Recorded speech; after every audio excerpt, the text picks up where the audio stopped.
All right, Webster Tarpley is going to be with us for the balance of the show today to talk about several issues. We're going to get into what's happening with the economy, the controlled implosion. We're also going to talk about Barack Obama's supporters in law enforcement, no longer peace officers, saying, you basically criticize Barack Obama, we're going to arrest you. Got a clip of that coming up in a moment. And I know we also have quite a few callers that are patiently holding. We'll also be taking your calls coming up in the next hour. You're welcome to hold till then or call back later. There's another Bloomberg story here. Hundreds of economists urge Congress not to take a rush on rescue plan. We also have former Nobel Prize winner for economics, Joseph Stiglitz, who exposed that this was a orchestrated plan when he left the IMF and World Bank in 2002. I interviewed him again about a week and a half ago, interviewed Ron Paul earlier this week. Bailout failure will cause U.S. crash. So we have all these top economists saying it's a fraud, it's a scam, it's theft, it's making a new branch of government, it's literally letting the private banks become government, but then they will use governmental power to shut down other financial institutions. So this is pure fascism. And what does both political parties do? There are polls. A week ago, Rasmussen and others, Zogby, had polls of 28 to 30% for the bailout. Now we have polls that came out in the last 2 days as low as 5%. I have two different polls here that show 9%. And I'm sure you've seen those polls, too. They've been all over the news. The point is 9% support it, but magically almost every politician does. And they got Nancy Pelosi, and they've got Paulson, and they got Bush, and they've got Barack Obama and John McCain and Sarah Palin and all of them up there agreeing that, oh, we've got to have this or a depression's going to hit. And then all these headlines like this today, bailout failure will cause U.S. crash. The U.S. stock market could suffer a devastating crash, with shares losing a third of their value this week if Hank Paulson's financial bailout plan fails. U.S. Treasury officials have warned. And so, meanwhile, again, there's wheels within wheels here. They did a $940 billion payout this week. That's Reuters. $940 billion out of the Treasury.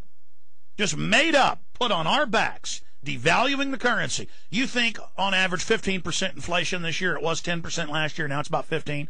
Most economists I talked to said about 20 to 30% next year. Compounded each year. Oh, what's that going to do to people on fixed incomes, or anybody for that matter?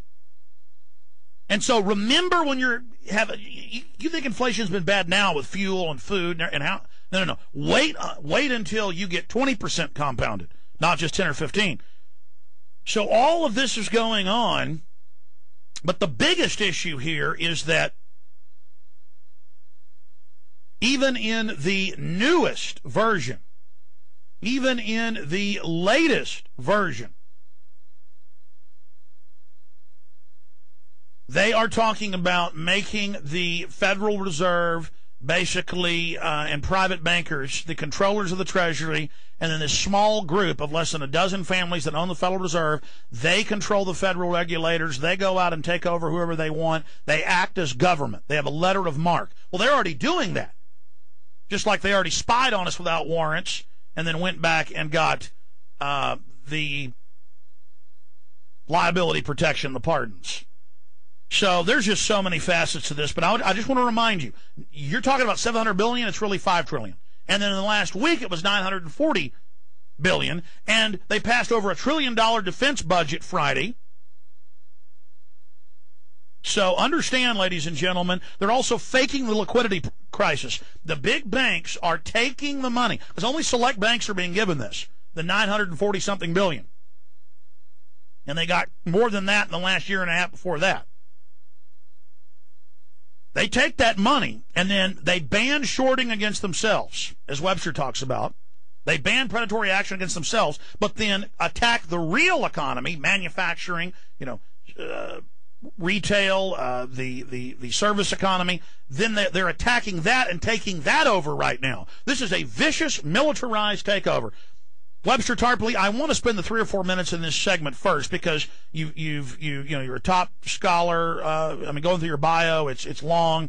You've written books on the economy, papers on it. You predicted all of this. You're also an expert on Obama, and I want to get into that. But first, in this abbreviated segment we have left with you, then we'll come back with the Barack Obama. I wanted you to, I've thrown out in the last 3 or 4 minutes a few of the points I'm looking at here, but just simplifying it for people, what are they witnessing right now with this mass looting? Well, it is, of course, a world economic depression of unimaginable proportions.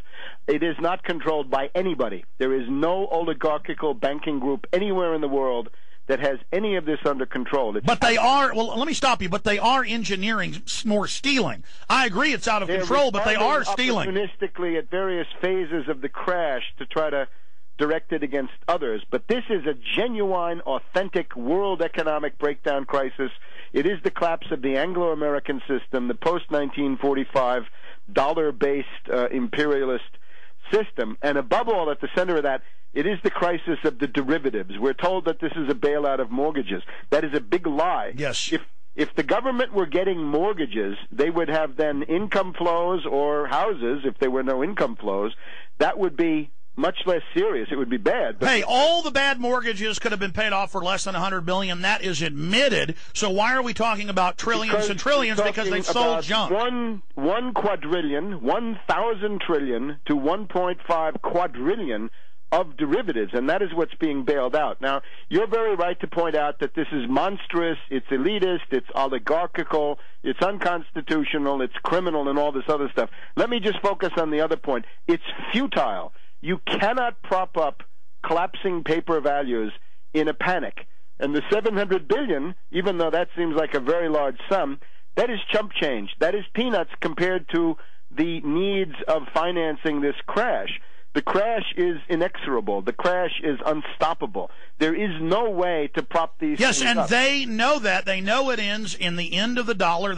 My point is, Webster, $940 billion was shelled out last week, and the public doesn't even know. It's buried in Reuters and AP. Meanwhile, the public's talking about revolting over $700 billion, and as you said, they're blaming the public for this on subprime mortgages, and it has nothing to do with it. Right. It's not. It's the reactionary myth that has been spun out is that poor people, blacks and Hispanics, bought mortgages for homes that they couldn't afford. They defaulted, and now they've brought down the system. This is absolutely insane. Just looking around the world today, we have Fortis Bank, which is a very large bank in Belgium, which is blowing up.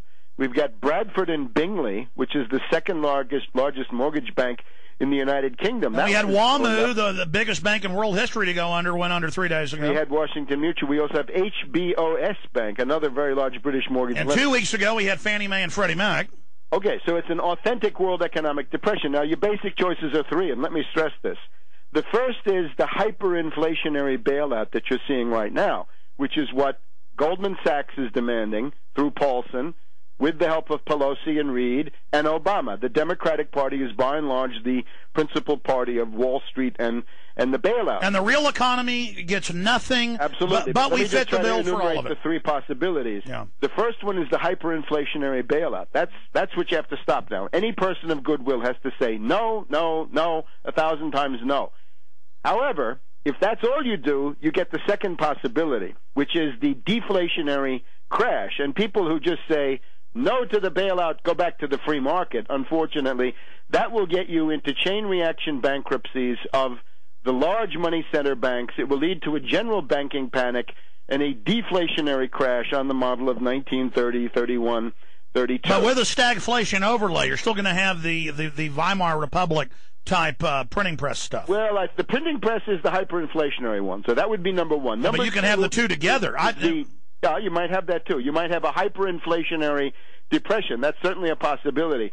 But I think just to simplify it, either the hyperinflationary bailout, which ends in failure, of course, or the deflationary one. The third one is obvious the thing to do. Return to the New Deal. Return to the tested, tried and true, absolutely proven, and track-tested remedies of the New Deal. And all right, Webster, stay there. We're going to come back and let you get into that, and then Barack Obama. But to be clear, again, this is socialism for the bankers or socialism for the people. And the reason it's the lesser of two evils is it would build the real economy, which instead the bankers are collapsing what's left of the real economy to finance and fund themselves. All right, we got the Barack Obama stuff coming up. Talk bad about Barack Obama. Go to jail. We're not kidding. Infowars.com.